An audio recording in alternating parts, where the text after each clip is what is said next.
Old Testament, God tells his people, the Jews, they shall rest on the Sabbath day. Christians, because Jesus rose on Sunday traditionally, switched it to Sunday, so here we are, and whole cultures adopted it. It's still very prevalent in Canada, which is why you're here and not at work. But there are people at work, I understand that.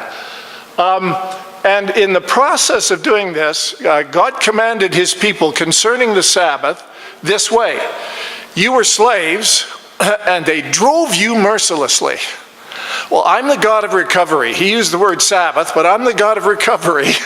So what that means is, I who rest eternally, I'm not worried about a thing, said God. I am going to make it so that you don't either. So I'll give you a covenant which says, I have your back. So stop worrying 7 days a week. And I'll also give you the Sabbath, which is a break from the work that you have to do to live, so that you can remember, number one, you're depending on me, not yourself. Number two, there's more to life than work. You're not to be scared to death about all this sort of stuff.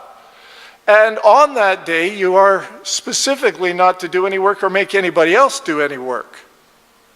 And then I want you to think about what it means to be free.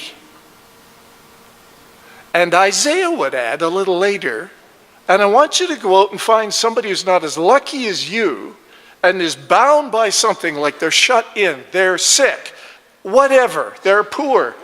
Set them free on that day. Go visit them, take them something, heal them, pray for them, visit them, have them in. Make Sunday the day in which, remember, God set us free, we set you free. That's what we are. The early church, by the way, on Sunday, the Jews did it on Saturday, but on Sunday, when they had communion, everybody baked the bread, made the wine, brought it in, had a bit, then took it out and gave it to everybody else. I love that. Hi, Jesus rose from the dead. Here's lunch. Works for me. So it's on the Sabbath that this happens now. There's two aspects. One, don't work. Number two, be free. Have you ever noticed how we could usually get half of the truth, but not the whole thing? So guess which half most of human history landed on? The don't work part, until we drove it into people. One, don't work, and then it was sit at home and think about what a bad person you are, so that the rest of the days of the week you'll smarten up. Now, that's free, let me tell you. So, and I'm exaggerating, I know here, but this isn't a lecture. One of the ways in which this emerges is that you create rules to enforce the rule. For instance, like work, when that commandment was given, is a lot different than work today. Today, among certain in the Jewish population, if you went to work, you go into an office tower, which means you use an elevator, which means you push buttons on an elevator. So the commandment was not to push buttons on the elevator on the Sabbath. So somebody created an elevator that simply stops at every floor, so you don't have to push the buttons. See, so you create a rule to reinforce the rule, then you create a way around the rule, that sort of stuff. And you're thinking, really? This was God's idea? Okay. Now I have to tell you a personal story for this one, because it became personally relevant to me very early in my ministry when they asked me to run a summer camp for little kids. And while I'm doing summer camp for little kids at this gorgeous lake, there's another meeting next door to it, a very beautiful resort where Christians go, and it was a Bible conference. I've got the little kids, we're doing the camp thing there, and it comes to Sunday. These kids all came from the inner city. They hadn't seen two trees that close together in their entire life, and they were sure the forest was full of bears. So we had to manage all of this stuff. We got them used to being out in there. And then came Sunday, and everybody at the other camp said, this is the Sabbath. Okay, so I thought, what can you do on the Sabbath? They said, you can go for a hike. You can hike in the Sabbath. This is good news, Bill. So we sent them off into the forest. There they are looking for the bears. And ran into it until they came back. absolutely sweaty, absolutely sticky, absolutely dirty, absolutely itchy, and there was a whole camp full of little kids looking at me and said, now what? Now the one thing you didn't do, guess what it was? You can't swim on Sunday. Now, why you could hike on Sunday and why you can't swim on Sunday? Their dock was shut down. So our dock, and I thought, okay, what am I doing with this here? So I said, okay, everybody down to the dock. So they all went down to our camp dock. I said, bring soap. Everybody in the water. I commanded, push, in the wet, soaking wet. Everybody on the dock, lather up. And there was all these little kids, a whole row of them, there must have been maybe 30 or 40 of them, all lathered up. And I said, everybody in for a long rinse. Then I went up the hill to get the phone call. And I got the phone call for sure, and it was the director of the other camp. And if I can interpret his message to me, it was, I'm over here and I'm in trouble, because they could all see your kids in the water. So please, and by the way, he was going to be my boss in the future, so I really had to pull this out of a hat right now. Please give me an answer I can give to them that gets me out of trouble, or you're in it. Are those children swimming on Sunday? And I answered, no, sir. They are bathing. There was a long pause. You could almost feel a smile on the end of the phone. Thank you, Mr. Ralph. Click. That was the last I heard. Do you get it? What is the point of a Sabbath that doesn't set anybody free? That's why it was there. You come to the service tonight. You will hear story after story, see person after person who is becoming free. If that isn't something to do on a Sunday, I don't know what is. What would happen if every church in Canada, I'm preaching now, poured out of its four walls every single Sunday of the year to find out a way to set people free? Where are the bound people? Let's set them free. And let God take care of the rest. Because that was the first commandment. And by the way, in the 10 Commandments, keep the Sabbath, that's the biggie. That's the biggie. Set people free and be free yourself. Now get back to this. There was a woman present on the day Jesus is there, so twisted and bent over with arthritis, she couldn't even look up. The arthritis is an interpretation here because that is a physical condition often related to all the other stuff that's going on in our lives, and I'm not going to go any further than that because I'm not qualified to. I've met this woman. I spent an internship. I met somebody like her in the Homewood Sanitarium in the chronic ward. Chronic ward means you're there, you're not going home. And usually it means you've been this way for a long time. A psychiatric condition is now combined with old age. Yike.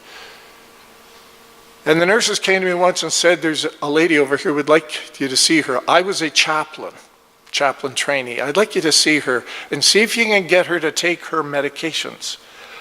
They brought me over to her, and there's a woman sitting in a chair who is absolutely folded flat. Her face is between her knees. She is looking at the floor. She never moves. That's this woman. This is not strange. I looked at her hands, and they had been like this for decades, to the point where fingernails cracked. They never opened. I had to get down on the floor and look up just to look in her face, and I thought, I'm not talking to the back of her head. I want to see her face. And I asked her how she was, and she gave an answer that was almost instantaneous, and she would give it to you every time you asked. Oh, I'm fine, but I've sinned, and I must atone. Do you need to know any more about this lady? I've sinned and I must atone. Guess how I atone?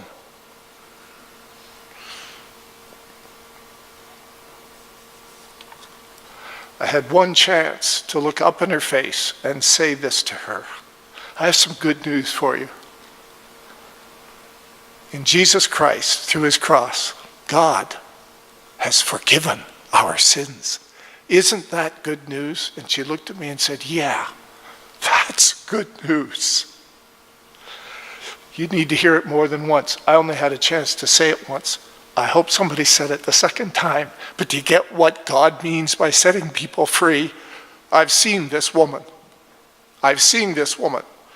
And it conjures up a whole lot of stuff in my mind.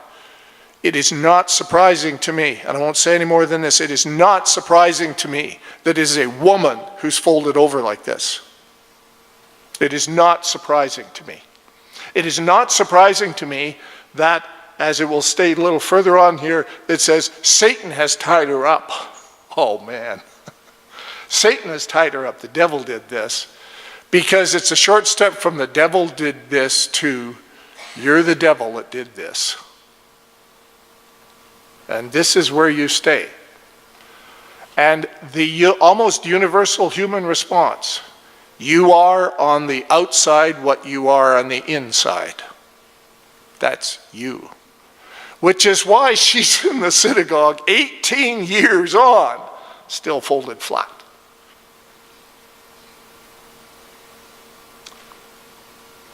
When Jesus saw her, he called her over. I can only imagine how she feels at this moment in time. Now she is the absolute center of attention. Oh, good. That's always worked well before. Woman, you're free. Maybe he didn't say that as loudly as I did.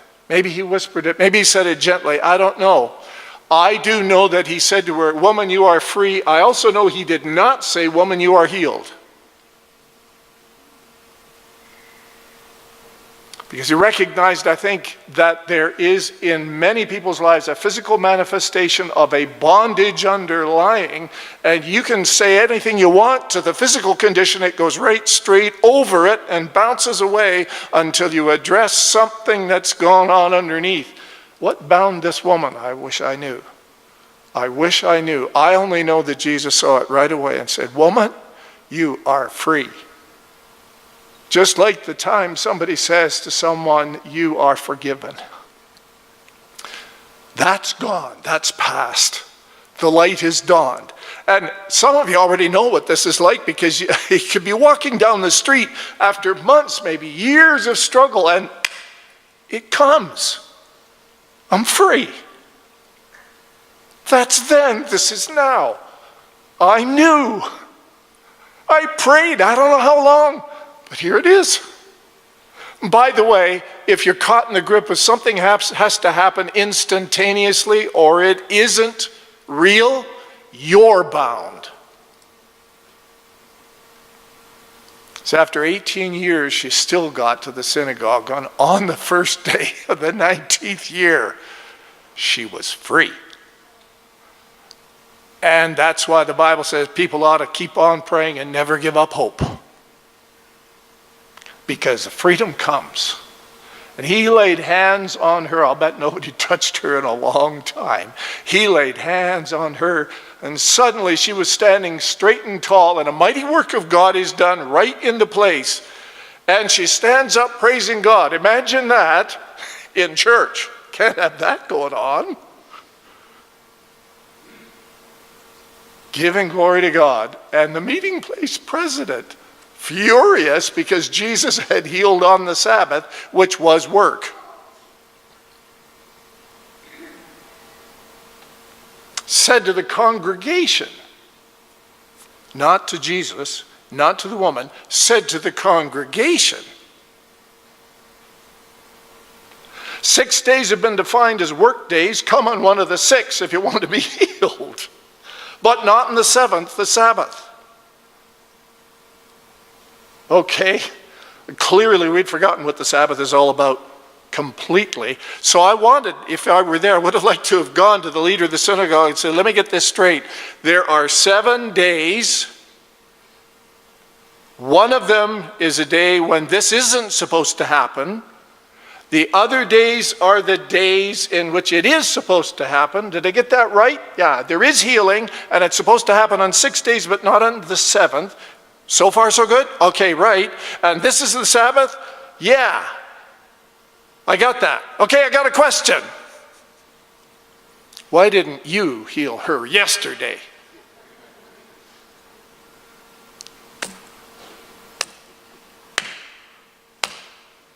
Why didn't you heal her yesterday?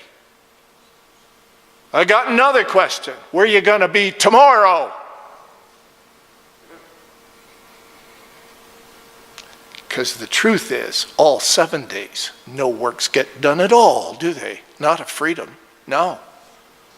And this isn't about whether we believe in this and believe in that. All the rest of that stuff is whether we do it.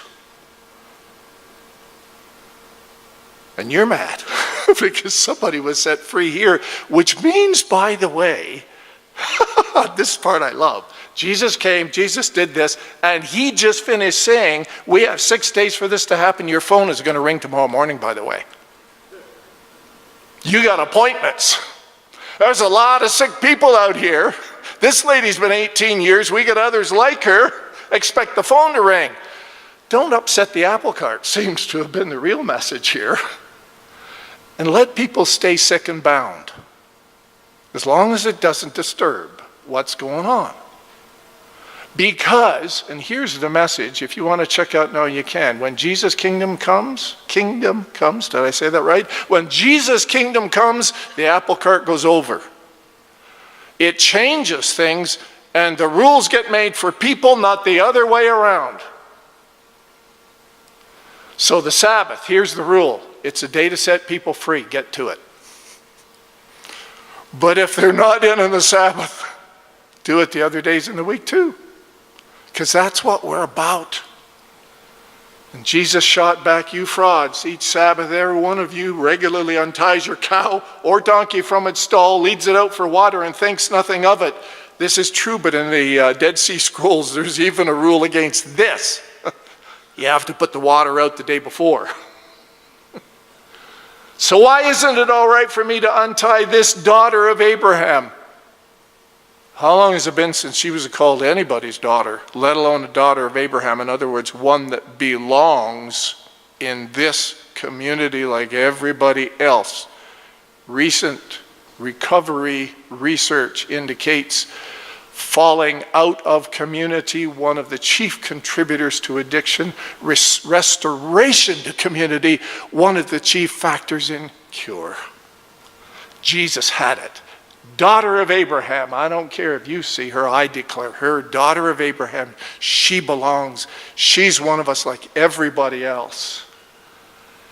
Isn't it okay to take this daughter of Abraham and lead her from the stall where Satan has had her tied these 18 years? And the answer would appear to be yes, it's okay. In fact, it's what we're about.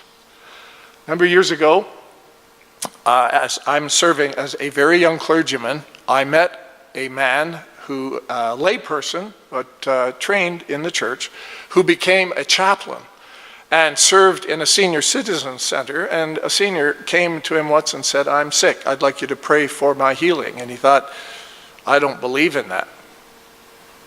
But I'm the chaplain, and the chaplains do stuff that they don't believe in, but other people do. So, okay, I'll pray for your healing. And the lady was healed. Next day, knock comes on the door. I'd like you to pray for my healing. And the chaplain, unbeknownst to him, had his theology revised because whether he believed in healing or not seemed to be irrelevant. The Bible speaks about people to whom gifts of healings are given, through whom God chooses to regularly work for the healing of other people, and nobody can precisely explain it, and God doesn't seem to wait until we're ready. So he discovered that he had a ministry of healing in the senior citizens home and thought, this is great, I'm really glad, but I'm really messed up. What do I do?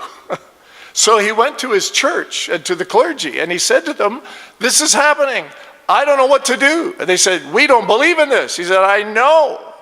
They said, we know what to do. He said, what? They said, you get out.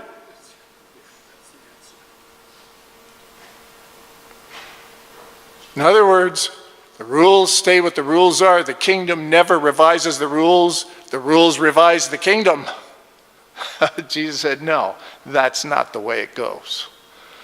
And so that gentleman was found with credentials in my own denomination that did believe in healing. Which is not a way to say that we're right about everything or anything like that. It is a way to say, did we get the message here?